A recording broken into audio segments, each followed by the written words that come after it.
తెలివైన తీర్పు. రామాపురంలో తేజవర్మ అనే ఊరి పెద్ద ఉండేవాడు. అతను ఊరి ప్రజల వివాదాలకు న్యాయంగా పరిష్కారం చెప్తాడని ప్రతీతి. ఆయన ఒకరోజు పక్క ఊరికి వెళ్తుండగా దారిలో ఇద్దరు వ్యక్తులు వాదించుకోవడం గమనించాడు. ఆ ఇద్దరిలో ఒక అతను జమీందారు, మరొక అతను మూటలు మోసే పనివాడు. ఇంతలో తేజవర్మ రావడం చూసిన పనివాడు, అయ్యా, మీరే ఈ సమస్యకి పరిష్కారం చూపండి. అలాగే, ఏమైంది? పనివాడు మూటలు మోస్తుండగా అది జారి జమీందారు కోడిపై పడటంతో అది మరణించింది. దాంతో జమీందారు ఆ పనివాడితో, అయ్యో, ఎంత పని చేశావు! అన్యాయంగా నా కోడిని చంపేశావు.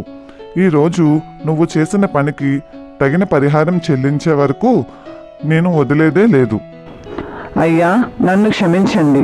పొరపాటున మూట జారడం వల్ల ఇలా జరిగింది. మీరే పెద్ద మనసు చేసుకొని క్షమించండి. నిన్ను వదిలేదే లేదు. ఆ కోడి కనీసం ఇంకో సంవత్సరంలో ఎన్ని గుడ్లు పెట్టేదో అంత వెల చెల్లించు.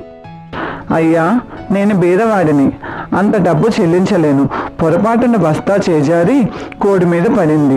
కోడి వెల మాత్రం కట్టగలనయ్యా. జరిగినదంతా వివరించాడు. కాసేపు ఆలోచించి, జమీందారు వాదన సరైనదే. పనివాడు అతనికి కోడి వెల, సంవత్సరానికి పెట్టబోయే గుడ్ల వెల కలిపి మొత్తం 100 రూపాయలు చెల్లించాల్సిందే. అది విన్న అక్కడి ఊరంతా ఆశ్చర్యపోయారు. వారికి అతని తీర్పు అన్యాయంగా అనిపించింది. నా తీర్పు ఇంకా ముగించలేదు, వినండి. జమీందారు గారు, కోడి గుడ్లు పెట్టాలంటే నువ్వు దానికి ధాన్యం పోయాలిగా.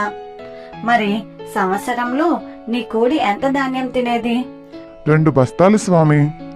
అయితే ఆ 2 బస్తాల ధాన్యం వెలను నువ్వు పనివాడికివ్వు.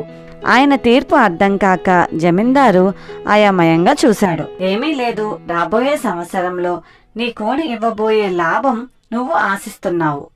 మరి సంవత్సరమంతా కోడికి నువ్వు పెట్టే ఖర్చు ఏమవుతుంది? కోడి లాభం అతను నీకు ఇవ్వాలంటే కోడికయ్యే ఖర్చు నువ్వు అతనికి ఇవ్వాలి కదా అంటూ వివరించాడు తేజవర్మ. 2 బస్తాల ధాన్యం వెల తనకు రాబోయే 100 రూపాయల కంటే ఎక్కువని గ్రహించాడు జమీందారు. పనివాడు పొరపాటున కోడిని చంపాడు కాబట్టి అతను నాకేమీ ఇవ్వక్కర్లేదని జమీందారు ఒప్పుకున్నాడు.